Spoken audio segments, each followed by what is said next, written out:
Okay, it is my pleasure to welcome you to this first session after lunch, which I will compare to being like entering that wonderful buffet smorgasbord that we just enjoyed at lunch and being given a very tiny plate and told that you can only fill it once. We have exactly 1 hour and 6 leading, influential, informed panelists with whom we could speak for the rest of the afternoon and not begin to scratch the surface. So this is just going to be a little tasting sampler of the issues involved in saving the rainforest. The purpose of this discussion is to provide a chance for the representatives of different stakeholder groups or participants, both North and South, and have a chance to let them introduce their perspective, but also to pose questions to each other about how different sectors need to work together. One of our panelists will be speaking in Portuguese, so if you will need translation, please have your headsets ready. And while we are speaking of translation, I can let you know that if I'm not invited to speak again at the next anniversary celebration of Rainforest Foundation Norway, I'll know that it's because I exhausted the interpreters by speaking too quickly this morning. So I am going to do my best to speak more slowly and encourage my fellow panelists to do the same. So let's go ahead and kick off, and I will introduce panelists as I invite them to speak the first time. And I am delighted to welcome the person to my right, because people from the financial sector, they tend to be kind of shy. So we're very happy to have William Ambrose, who has a big job, Global Head of Business Risk for Norges Bank Investment Management. You may remember from the presentation of the State of the Rainforest report this morning, a slide with the caption, "Risky Business." So here's a guy who's managing the risk of that business. So, Mr. Ambrose, the Norwegian government's pension fund is one of the largest investors in the world. The fund is almost $900 billion. The fund has invested in more than 8,000 companies in most sectors of the global economy, which includes some sectors that have deforestation risk, shall we say. Now, I understand that NBIM has included tropical deforestation as part of its climate change focus area, and that you have also divested in some companies involved, for example, in the production of palm oil. So I'd like to give you the opportunity to elaborate for the audience on both the why you have focused on these issues, but also how you are managing that risk related to tropical deforestation. Okay, thank you very much, Francis, and thank you also to the Rainforest Foundation Norway. Congratulations on your 25th anniversary. What I would like to do is just take a slight step back, talk a bit about the pension fund, before I'll get to climate change and tropical deforestation. So just to remind everyone here that our investment mandate is to maximize the return of the fund. And we do this in a way where we want to both safeguard the wealth and build financial wealth going forward. So in our responsible investment strategies, we take a systematic approach. And what that means is that we combine many different strategies and in a systematic way. So we typically work with standards, which is can be international standards directed at, for instance, palm oil, or it could be more wider range standards such as the UN Global Compact and so on. We also risk manage our portfolio. It's, as I said, it's a big portfolio, so with 8,000 companies, you have to take a risk-based approach, and I'll get back to that shortly. As an owner and a significant owner in many companies, we also work specifically with a number of companies. That means that we have dialogue, and we obviously vote at all of them. And then finally, also, we invest in environment-related technologies.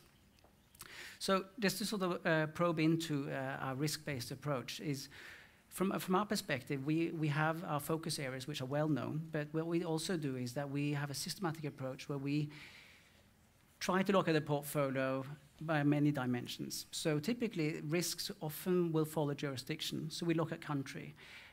We also do it by sector because you will have a lot of common denominations of challenges and opportunities. And obviously, we will look at a lot of individual companies as well. To complement that, we also have selected topics, which we think call focus areas, strategic focus areas, which focuses on, for instance, climate change. With climate change, I don't think there's many people which will object to the scientific evidence that there is ongoing climate change. But what we do see is that the impact on assets and financial returns is somewhat, it needs some more research. So from our perspective, we see that it is likely that something is going to happen, and it is unclear in what way it's going to impact our portfolio. But what it does do is it does require us to work with it in a systematic way and probe into the issues. So with respect to climate change, our point of departure is that companies we invest in, they are governed by law and regulation, and that has to be what is the primary driver for setting perimeters around what they can do. In addition, of course, they are subject to listing requirements for exchanges, and also standards such as the UN Global Compact, the OECD guidelines for multinational enterprises, OECD principles for corporate governance. They all contribute for voluntary standards for how to organize companies, manage relationships with the board, shareholders, and so on, and responsible business conduct. But these are often very general and not specific to climate change. So what we have in addition to that is that we have what we call expectation documents, which outlines what we as an investor expect from companies we invest in with respect to certain topics.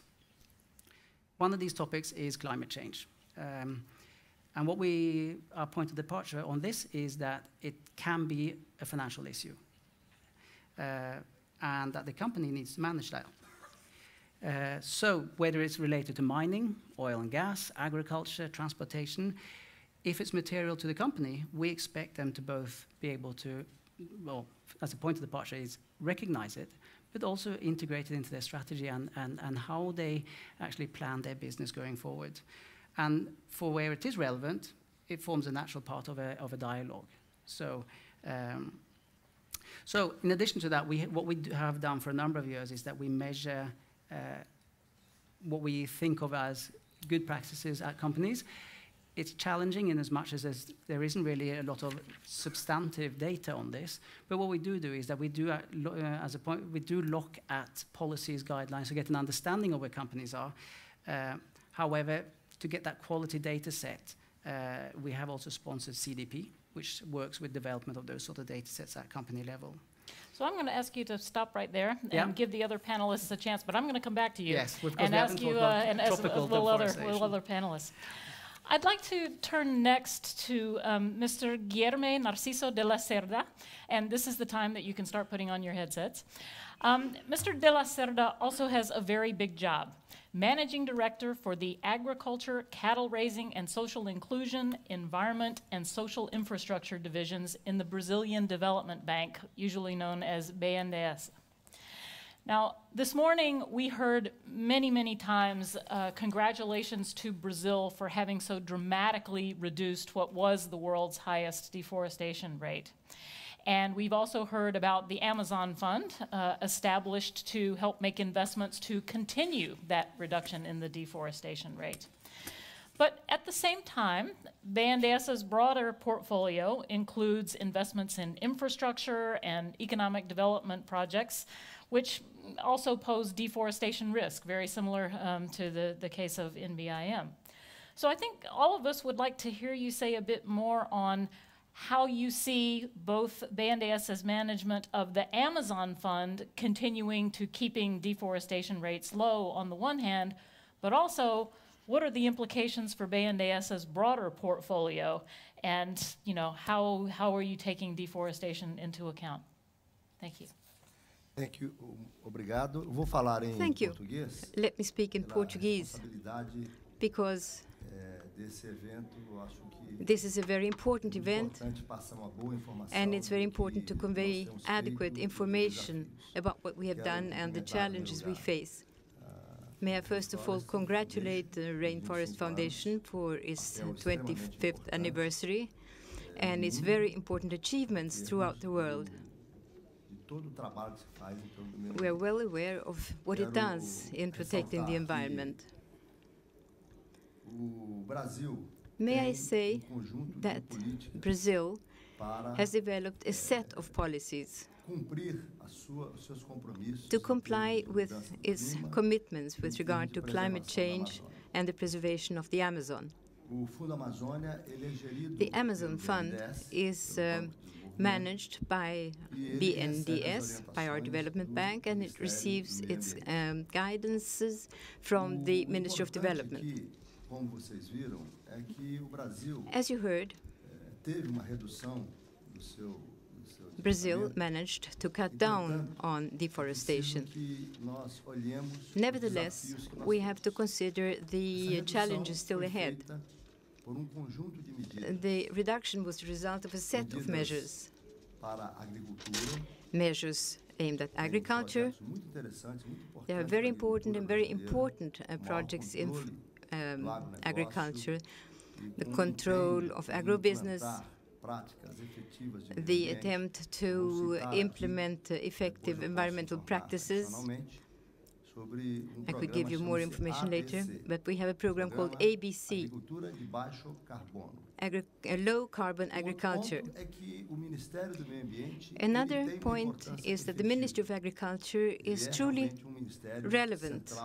It is the central ministry. It's not a side issue for the government. And the third thing is that the large infrastructure projects, so needed, so badly needed in Brazil, in the field of energy, road building, harbors, even in the Amazon region, are being implemented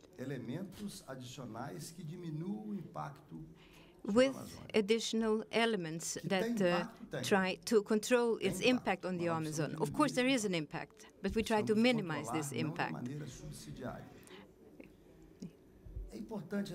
It is also important to stress that deforestation depends very much on control and monitoring. The central government must have a good partnership with local governments that have autonomy. We have 3 levels of government in Brazil: central, state, and municipal governments. And it's not easy to coordinate all this. Forestry, as was shown, cannot be seen separately from human beings. It's not just the forest for the sake of the forest. Our programs attempt to work with the forest, but together with the human beings. There are 23 million people in the Amazon region, 23 million Brazilians. About 400,000 indigenous people live in the Amazon. And the size of our country, as was stressed when our friend from Peru took the floor, is tremendous. There are thousands and thousands of square kilometers, 4.2 million in the Brazilian case, almost half of the size of the country. And we have 6 biomes in Brazil. We have the Caatinga and the Cerrado, which is the fringe part after the Amazon, and the Caatinga, where there is a tremendous water scarcity. And something I'd like to mention is the water issue.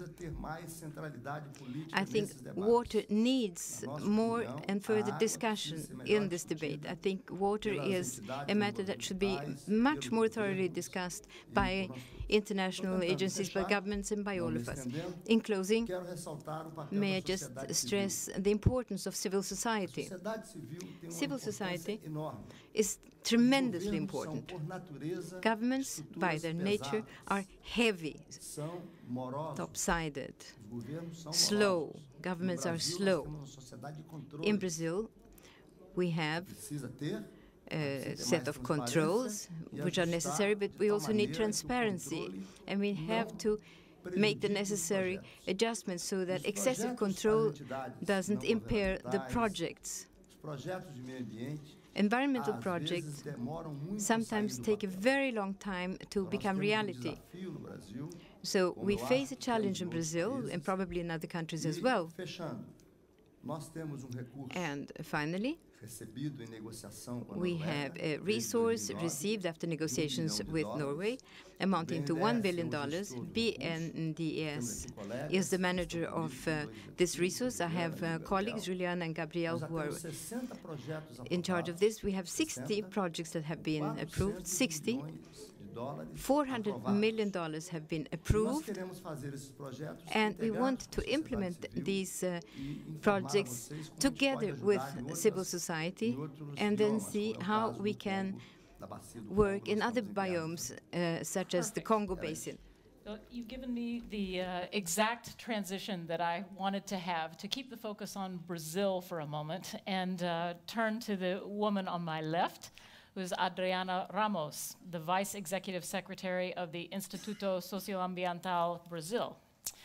And I'd like to ask you to give us a little insight into the role that civil society has played, both your organization and more broadly, in the Brazil success story, and what, in your view, is needed to maintain this reduction of deforestation.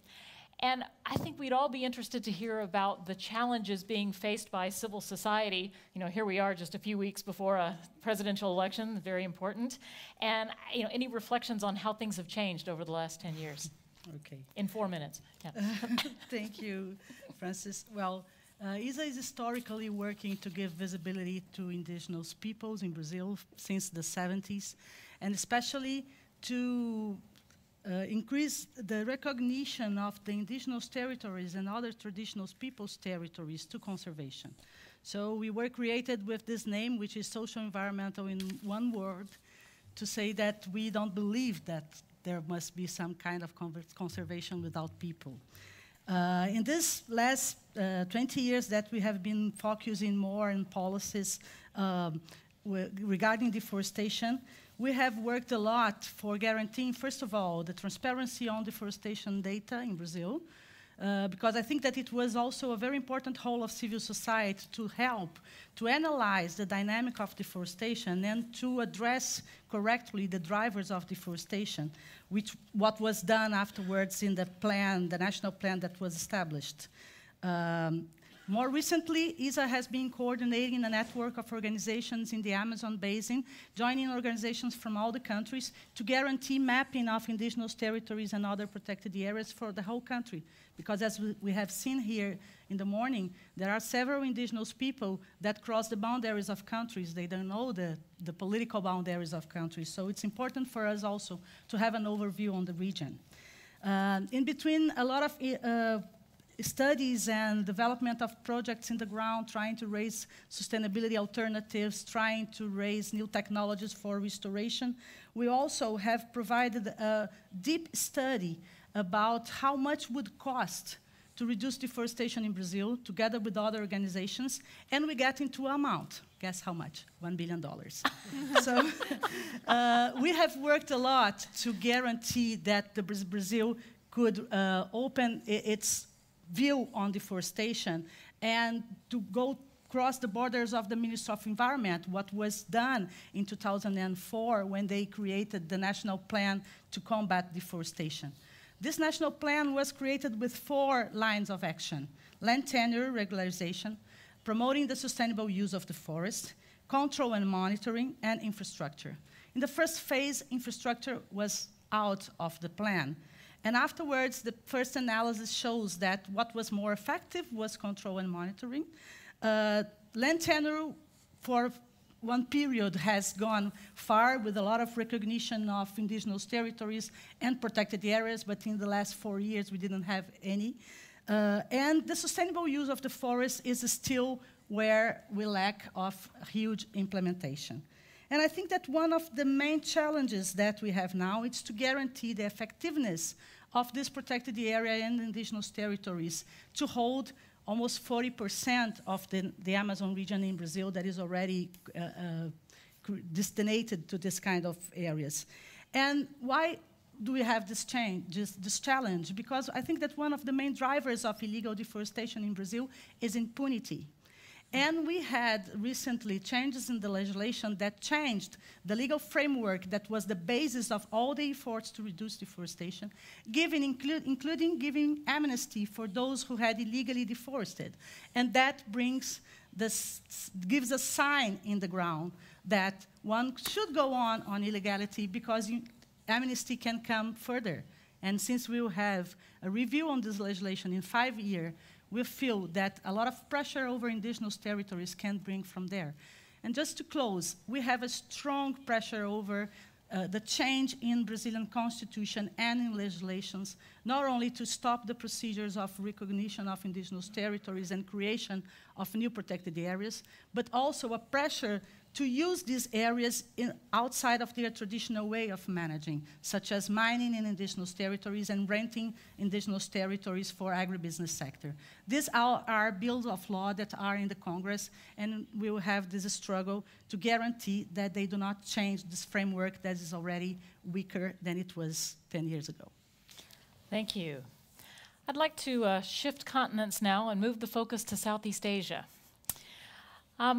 We're happy to have with us Mr. Jeremy Goon, who is the Chief Sustainability Officer of Wilmar International, which is a very large company that deals in trading a number of commodities, including palm oil. And until quite recently, Wilmar was a main target for critics of the role of the palm oil industry in destroying the rainforest and accelerating greenhouse gas emissions, losses of biodiversity, violations of indigenous people's rights. And I hope you weren't too disheartened when Chef Bent said that he had thrown out his palm oil from the kitchen, but presumably that happened before the dramatic commitments that Wilmar made in December of last year. So now we're all, watching and waiting and hoping to see how well your company is going to be able to implement those no deforestation commitments. And so we're interested to know more first why you did it, no deforestation, no peat, no exploitation, and the challenges that you faced in this first phase of implementation. Chairman. Thank you very much, Francis, and thank you very much to the Rainforest Foundation for this very kind invitation. It is indeed very humbling, and I'm honored to be here. First question, why?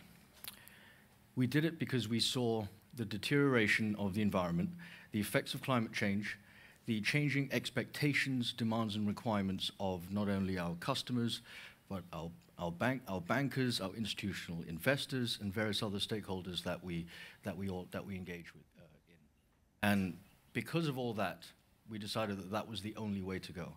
And I also feel that within the commodities industry as well, because of our size and our role within the industry, it was important that we took a leadership role. It was extremely important. And we tried in the months leading up to the announcement of our policy to try and get other major players within the industry to also follow suit and join us in terms of announcing a similar policy. Unfortunately, for various different reasons, that didn't quite happen.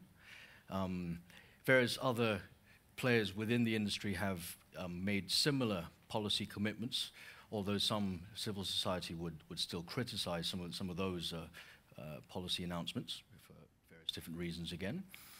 And we thought that even if they didn't come along with us, we were going to go ahead and announce our policy in December last year. With regards to the challenges for implementation, there are quite a few. I think we underestimated, first of all, the adverse reaction from certain stakeholders. Certain stakeholders gave us extremely good reactions. Of course, civil society was happy that because of our size and influence and the amount of palm oil that we trade, that we announced it. However, it was very surprising to hear some of our competitors, some of other members of the industry, as well as certain governments who were baffled, I'd have to use that word, as to why we would announce this policy. So for the first 6 months, it took a lot longer than I envisaged. We had to do even more engagement than I previously thought we had to. And that also included many trips to visit various different governments and different state governments to explain why we'd implemented this policy and the reasons for it. And the fact that if we didn't do it, we also saw that in the years to come, palm oil would not remain competitive. There are more and more people out there today who have higher expectations of the industry, of the commodities that they consume, and it was no longer possible for many members of the industry to say, oh, that's all right, we'll just, we don't need to sell to Europe or North America, we'll just sell to India and China. So I'm heartened to see many of the consumer goods companies who have subsequently, after we announced our policy as well, come up with their own policies. And when they announce a policy, it's not just for Europe, it's not just for North America. They have operations in China, in India, in all developing countries, in many parts of Africa. And these policies would apply to all of their operations. So I think that's extremely important for us to gain momentum and to get other people to join us. I think one of the key things that I'd like to perhaps reiterate is mindset of many people was difficult to change. It still is. Still, I'm very heartened to say that in our engagements with many of our suppliers, especially those suppliers now who are being run by the next generation, it was a much, much easier conversation and discussion. And for many of them, we didn't have to explain anything. They completely got it and understood. But I think the challenge today now lies with the other half of the industry who are not convinced, who are still determined to have business as usual. I'll leave it for that. Thank you. Thanks so much. So next we have Ms. Hege Karsti Ragnildsveit, who is the director of the Asia and Oceania Department of the Rainforest Foundation Norway. Rainforest Foundation Norway has gotten a lot of praise today for many of their accomplishments, both in the policy world as well as on the ground with indigenous groups. And so I'm hopeful that Hege will draw back the curtain a little bit and tell us some of the secrets about the role of a civil society organization like RFM in the North in fighting rainforest destruction, in the sense of how much of the effort should be directed towards actors in the public and private sectors here at home, shall we say, and what have you learned from partnering with indigenous and other groups on the ground in the rainforest countries? Thank you, Francis. Very happy to be able to reveal some of those secrets, although it's hard to have many secrets when we come up with a big report, right? So hopefully. I think one of the key roles of the Rainforest Foundation is to reveal secrets, or to make the invisible visible. And that has to do both with the good secrets, to make the life and the knowledge of indigenous people much more visible on the world stage. And I think we have succeeded in doing so. But it also means uncovering unpleasant secrets, like illegal logging and forest crimes. It also means that we sometimes have to reveal what we find to be investments in rainforest destruction. And that I think our role as a civil society is also to criticize government when we find that the Norwegian government is not maybe coherent in its own standards. Of course, we have found that different ministries may have different standards for their how they, shall we say, help to protect the rainforest. And of course, when you live in a state like Norway, where we heard the minister earlier, and we're very happy with the government, of course. I mean, who wouldn't be? And I know many of the people here live in states where the governments are very, very different. But still, we do see things within our own government that we need to criticize. And that's, I think, a key role for us. So the day that we're only happy with the government, then we can sort of become a part of the government. And we have not yet become a part of the government. But so a role for us is to keep asking the difficult questions. So sometimes we have to ask the gentleman next to me, what's the criteria you use when you choose to divest from palm oil companies, or other companies that invest in rainforest destruction. And we also need to ask companies like Wilmar and others in the palm oil industry, what's your implementation plan? I'm of course very excited about your policy, but we also maybe miss to have more information about it, and as well as to be partners. So I think sometimes we feel that we're a bit, like detectives, going around monitoring the forest together with our partners, revealing secrets that may be pleasant and may not be. And yeah, as there's a global market, we've had a very big role within the last few years. We worked with the consumers in Norway and also with the private sector in Norway on reducing the demand for palm oil. And that is because, we've had some issues with how palm oil is managed and the destruction it leads to. And this has led to palm oil consumption in Norway being reduced by 70%. So it's not just the chef who threw out his bottle. Many Norwegian households have done the same.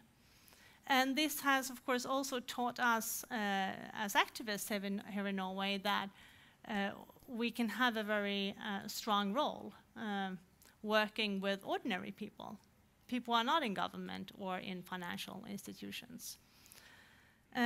So we haven't exactly worked out the figure of how many % we're going to work here and there, so I can't give you that equation. But we do see that now that we're 25 years, we're sort of grown up. We're not just a wild teenager. We need to also probably engage more with the private sector. We've done that for the last few years. And it sounded earlier today that is as if everybody who was here 5 years ago are still here today. But we have invited some new friends to our 25th anniversary. And many of those come from the private sector, and we're very happy to also have that dialogue with them. Okay. Thank you. Thank you very much. All right, last but not least, we have Mr. Per Fredrik Faro, Director of Norway's International Climate and Forest Initiative. Per, NICFI has gotten a lot of praise this morning as well. And even Hege says that she's happy with the government, although she's not quite ready to join it.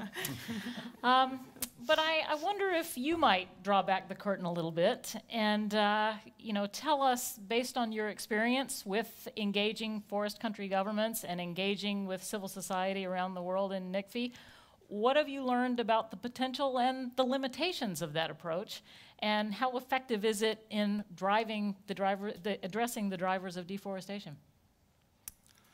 Thank you. Thank you, Francis. It's good to see you back in Norway. I think when it comes to tropical forestry, you're probably the United States' most successful export.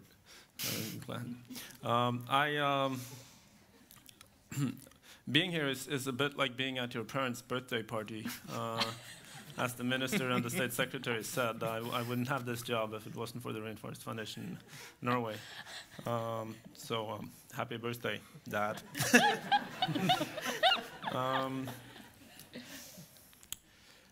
I mean, our starting point 6 years ago was that deforestation is a public policy issue first and foremost. Deforestation is a market failure and a governance failure. As your keynote earlier stated, the case for leaving the forest standing is very strong. The fact that they are disappearing is a sign that they're not priced right and they're not governed right. And remedying that is clearly a public policy issue first and foremost.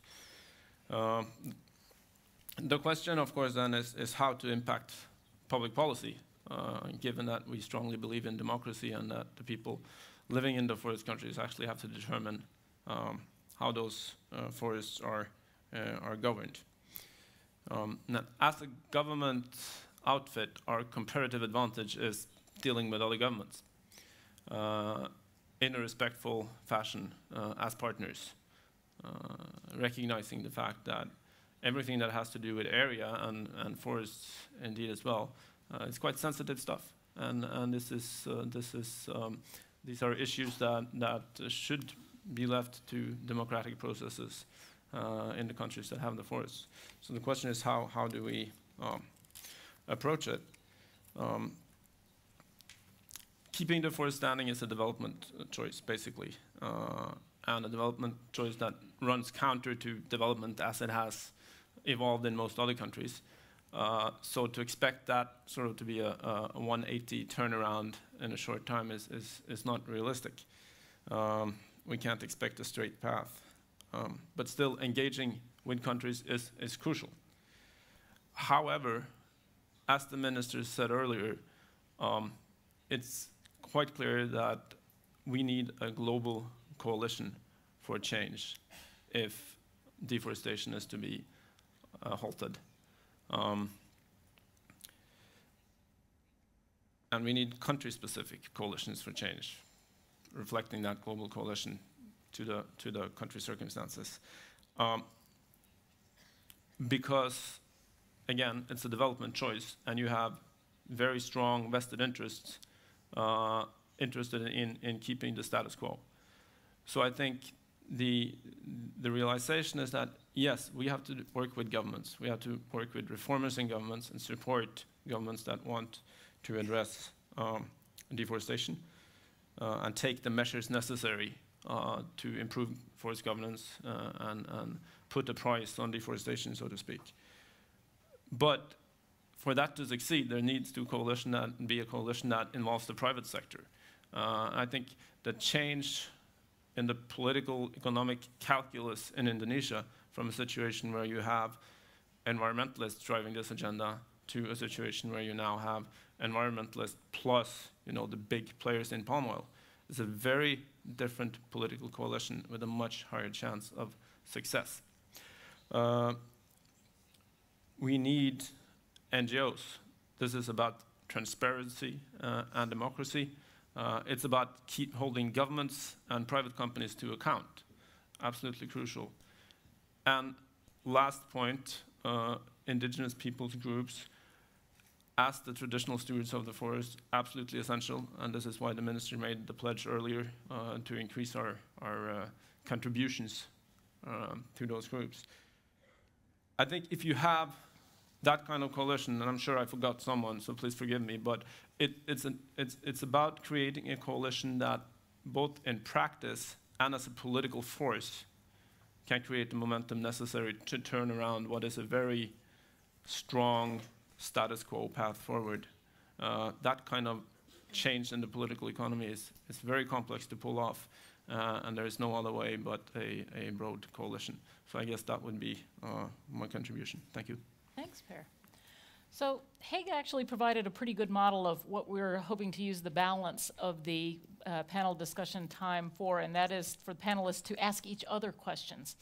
And while I let Jeremy and William think about how they're going to answer the questions that Hague posed, I'm first going to give Adriana a chance to pose some questions perhaps to the gentleman to her left, so he can be thinking about those answers before I turn back to the others. Okay, well, we have this expectation that the Amazon Fund will be a driver for empowering and strengthening the whole of civil society, especially indigenous people, and at the same time that it's also a driver for BNDES to lead Brazil to a more sustainable economy.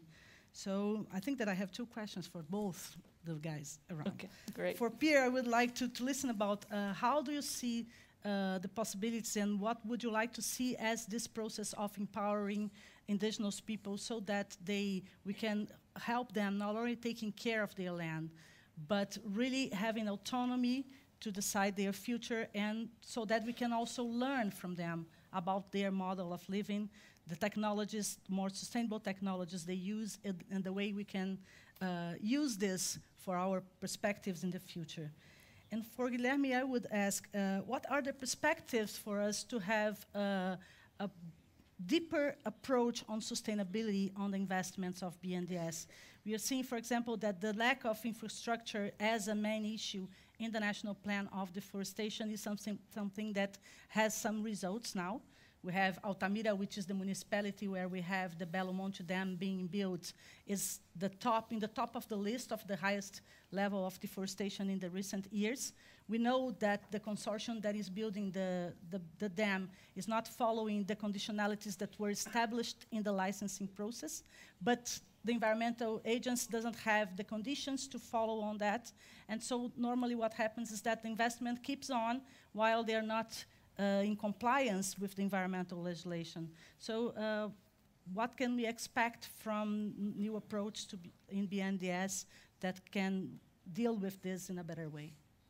Okay, so while you think about your answers, gentlemen, I'm going to turn back to William now and give him a chance to briefly finish anything that he was going to say earlier before I cut him off. But also, if you can, address Helge's question about, what criteria do you use, and specifically on issues related to forest risk? Well, I'm just going to go straight to the deforestation issue. Okay. And so we are invested across the world. That means that we have 8,000 companies. We are roughly everywhere. Since 2012, we have started focusing increasingly on tropical deforestation. We integrated into our expectation document, as I mentioned, and we have divested from palm oil companies. We have divested from some mining companies. But as I would say, we've touched on, tropical deforestation is a complex issue. And it's governed by, it really is the governance around from government level which drives this. But what we want to do is that we want to protect the fund from the financial risks of this. So what we have is that we have a bespoke methodology where we identify companies on certain criteria, and it's really is something we employ across the portfolio for all sorts of sectors where we identify issues. And what we do is that what we're really trying to identify is where is there a material risk, where we believe that there are certain ways of separating between some good and some not so good. And typically we will look to international standards, certifications, and our bespoke analysis to do that. Now, on the specifics of the methodology is something which we cannot really disclose. And the reason is simply that we use a similar approach in many places of the portfolio. And it's not a one-way, there's not one-way street. There may be companies that we don't hold, which we may hold in the future. And if we disclose this, everybody knows before we have made up our mind that we'll speculate in it. So to go into the details of it is difficult. But I think still, though, there was a question previously on the why we do this. I think it's what we try to do is that we try to identify financial risks which may also come out of sustainability-related issues. The question of deforestation, the way it's happening in certain countries, it almost takes me back to school with the classic environmental economics of externalities. And interestingly, I heard in Singapore that the government is considering introducing new legislation to address exactly that. It's like a case study. And what we're not really having an opinion one way or the other on what companies are doing. We're just trying to manage our investments. And what the government in Singapore is proposing is to criminalize and make companies incorporated in Singapore liable for damages to Singapore. And that is the kind of issue which we are concerned with when we invest. So, I mean, this is our focus on this started before we knew what the government of Singapore was going to do. And to be perfectly honest, we thought maybe those sort of issues could arise elsewhere first.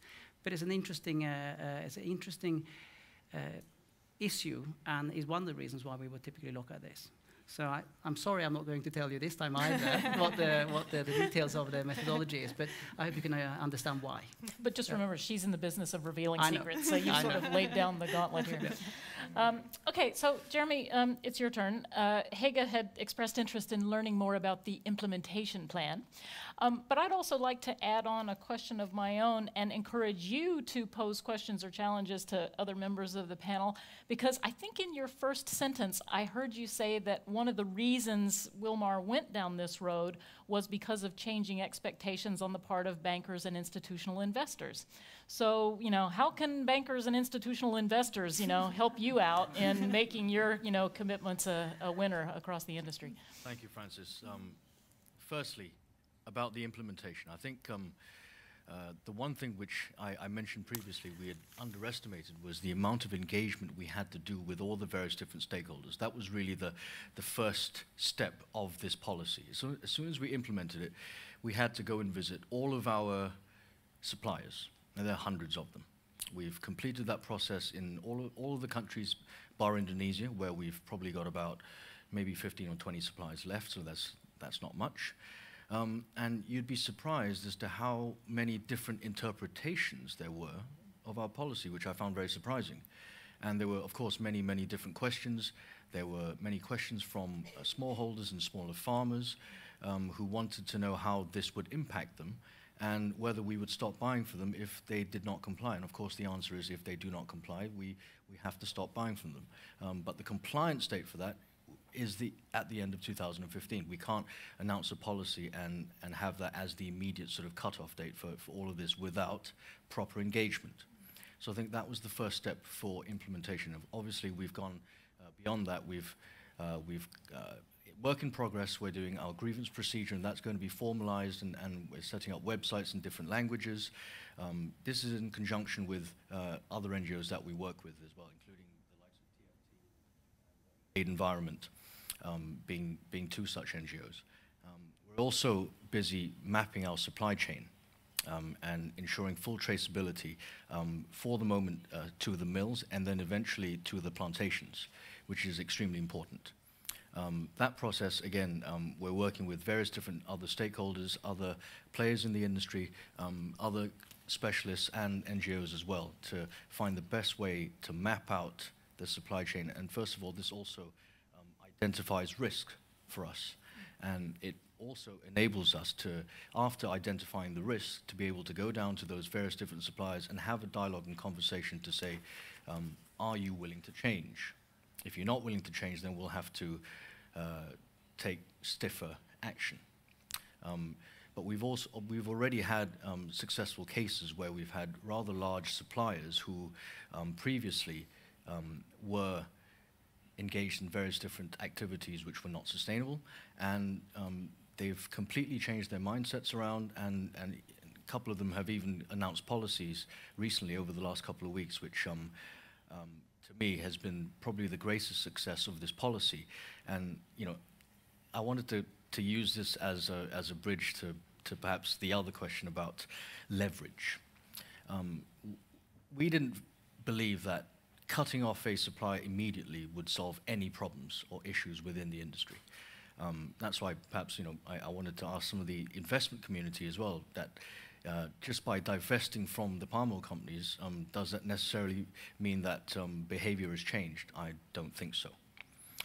Perhaps a better way to do it would have been to have a dialogue and to find out whether these companies were indeed willing to change. And I think that perhaps could have a much more powerful transformational impact on the industry as opposed to just a pure boycott or just divestment. So William, I have to give you a quick chance to respond to that. Well, we engage with a lot of companies. We do not engage with all our companies. We've in the past we've explained that with 8,000 companies, we manage a portfolio with where 50% of the equity capital is concentrated in the 250 largest companies. So what it does is it does dictate how we work with our investments. So typically we have we work closely with probably 600-700 companies, but we also recognize that we cannot work with all companies. I agree that divestments it's a dilemma. So and particularly when we're not super transparent on our methodology, it opens up for some other dilemmas as well. I agree. There are some challenges, but we have considered this very carefully, and I think that is the way we need to go forward. But what I do think is important is that this is again has some sort of market clearing mechanisms, and typically what one finds is that the consumer and everybody in the value chain after the palm oil companies cannot necessarily relate to all the details and the complexity of these issues.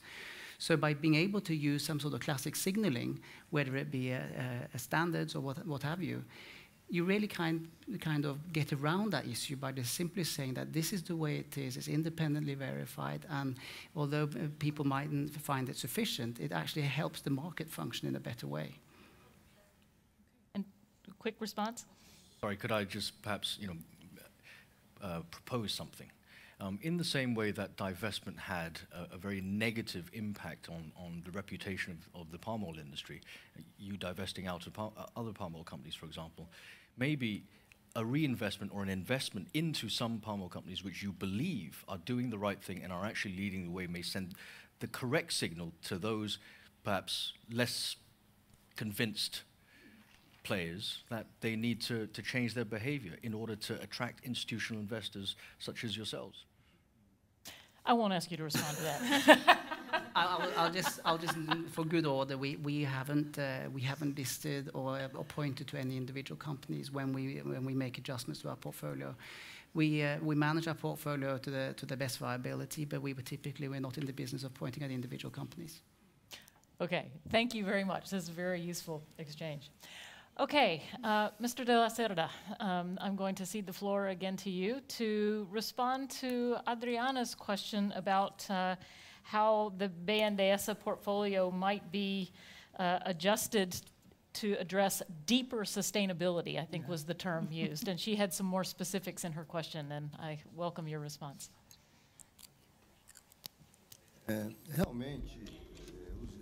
Yes, indeed. The large major projects in Brazil, the Belo Monte Dam was mentioned, have an impact on the Amazon. And the government, in order to approve a hydroelectric power plant,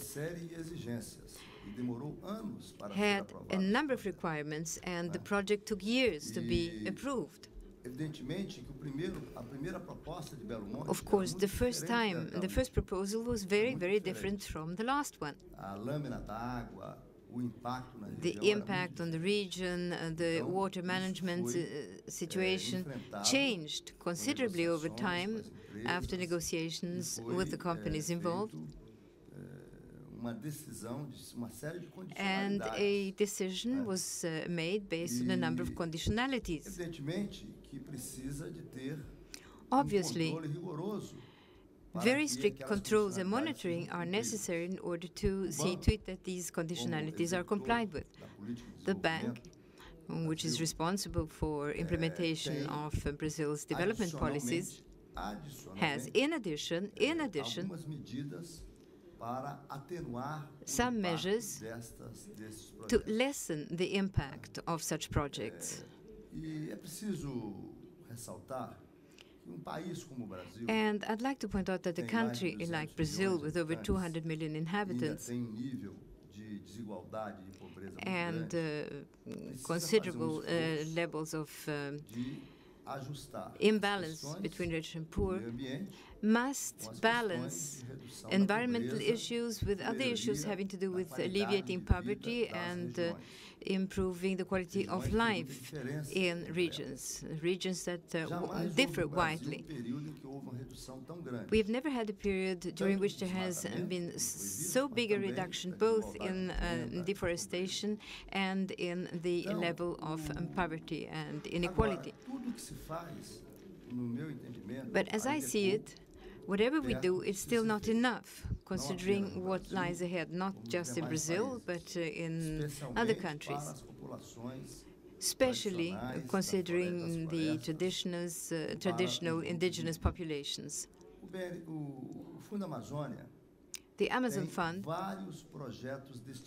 has many projects aimed specifically at indigenous populations and the traditional populations. And we certainly cannot rest on our laurels. We have to strive constantly to improve our performance. So we have to consider these things not only from one angle.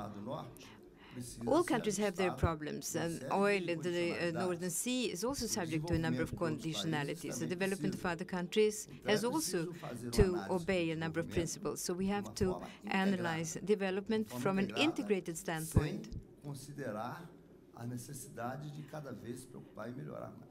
Always trying to improve the situation. And just in closing, I don't want to get involved in the debate about investment. May I simply say one thing? For 8 years, I was the president of the third largest pension fund in Brazil. And this debate on investments, I think investment banks and the world of finance should be a bit more concerned with environmental issues. It's not just a matter of annual reports.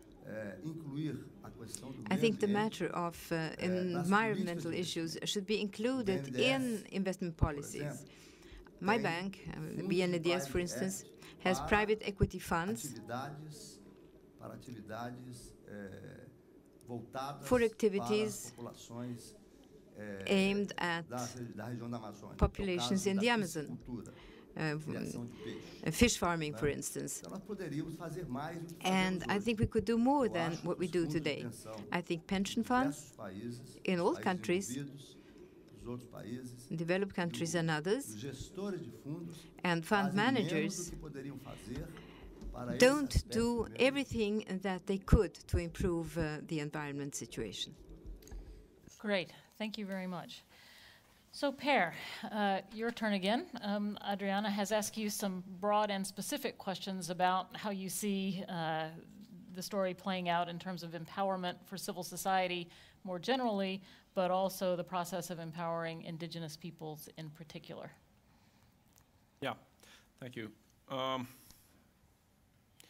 think the easy answer to that is I have no idea. But seriously, I mean, this is a question of who are the appropriate entities to design and implement these kinds of efforts. I think for us, this is, I mean, the NICFI generally is hands-off in the sense that we don't run programs anywhere. In our bilaterals, we lean on national institutions or the multilaterals. And when it comes to civil society support, NORAD manages that. They're very professional and have done that for decades. So I think for us, it's more a realization that it was important before. It's coming ever more important to support indigenous peoples groups. And there seems to be a window of opportunity in various places to leverage the opportunities that are there for transparency, for participation, and for rights. And we all know that participating, creating transparency, claiming your rights is resource-intensive work. So we will tailor an overall program, but it's mainly about empowering indigenous peoples groups and civil society organizations working with these groups to take the necessary measures and come up with the best ideas. We're not necessarily, I'd say almost certainly not, the ones with the best ideas. But it is a realization that in this global coalition and national coalition that I talked about earlier, there seems to be a very strong window of opportunity and a very good reason to spend more resources in this direction and let those that are best placed to act on that be resourced to do their job. Thank you.